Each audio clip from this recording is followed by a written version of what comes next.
International help is being pledged to India as it battles a ferocious second wave of coronavirus, described by Prime Minister Narendra Modi as a storm that has shaken the nation.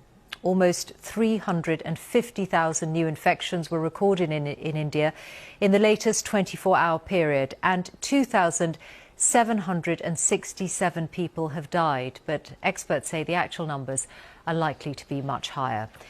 As the epidemic continues to grow, hospitals are under intense pressure with shortages of beds and critical supplies, including oxygen. In the capital, Delhi, COVID is now killing one person every 4 minutes.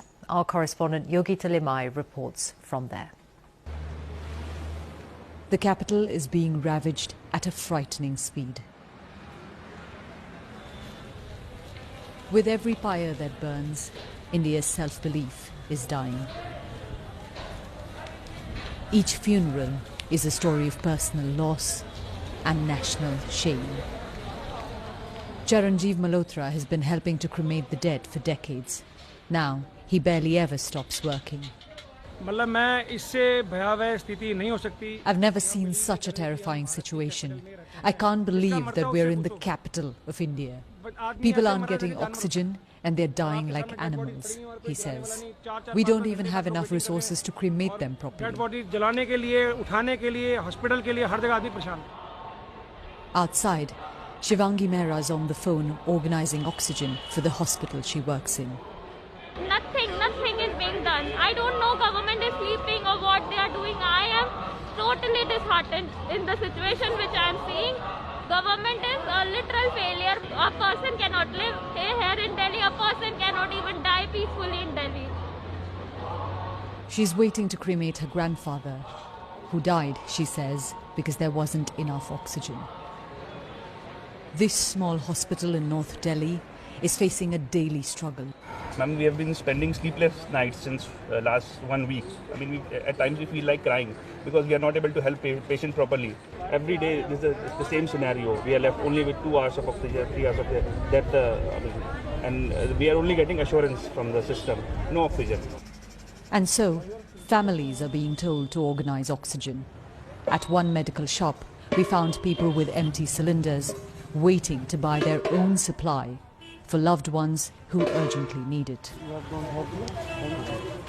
For many here, the government's promises of rushing in oxygen are coming too late. Families left asking why something so basic is unavailable. Every crematorium we've been to, we've seen body after body being brought in. It's hard for anyone to keep count, but what workers have been telling me is that the real scale of deaths caused by COVID-19 in India is a lot higher than what official numbers reflect. And a lot of those who died right now have done so because they couldn't get oxygen in time.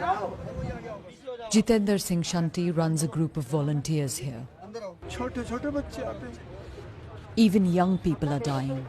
It's a very bad situation.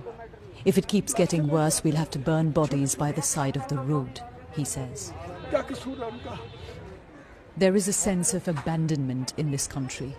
Citizens are stepping up to do what a government should, left to fight a vicious pandemic on their own. Yogita Limai, BBC News, Delhi.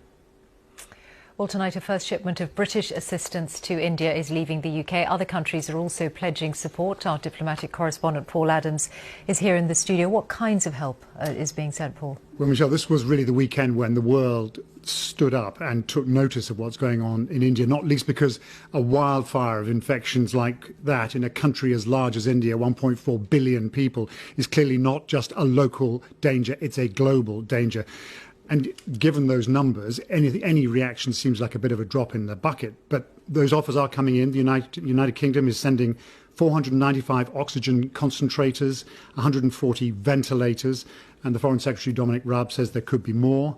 The EU has activated what it calls its civil protection mechanism, where member countries pool their emergency supplies, again with an emphasis on oxygen and medicines.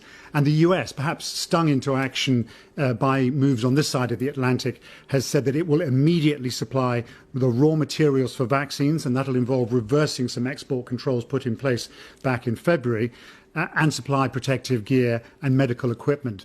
And Dr. Anthony Fauci, the president's chief medical advisor, has even suggested that the United States could supply India with some of its unused AstraZeneca vaccines. That's a vaccine that has not yet been approved for use in the United States, and it's got lots of it, and it doesn't need it itself.